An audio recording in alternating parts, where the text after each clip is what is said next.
मित्रांनो, राणीखेत झालेला पक्षी मी तुम्हाला दाखवतो. तर हा जो पक्षी आहे, हा पक्षी तर हा राणीखेत झालेला पक्षी आहे. आपण बघतो मान वाकडी करू. तर हे बघा, हे बघा, अशा पद्धतीने गोल गोल फिंगून मान वाकडी करून पक्षी खाली पडतो सुद्धा. तर असं का होतं मित्रांनो, हे सांगतो तुम्हाला.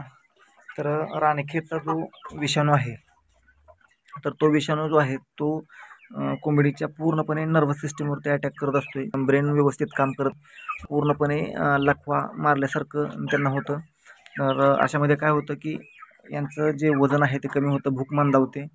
तर अशा पद्धतीच्या सगळ्या कॉम्प्लिकेशन त्यांच्या शरीरामध्ये होऊन पूर्णपणे लकवा मारल्यामुळं पक्षी एकदम कमजोर होऊन मरून जातो. तर हा झाल्यानंतर कोणत्याही प्रकारचा इलाज नाही. आता आहे थोडी इम्युनिटी वगैरे स्ट्रॉंग आहे म्हणून हा पक्षी आत्तापर्यंत जिवंत आहे. हा पक्षी भविष्यात केव्हाही मरू शकतो. तर अशा प्रकारची लक्षणं असतात.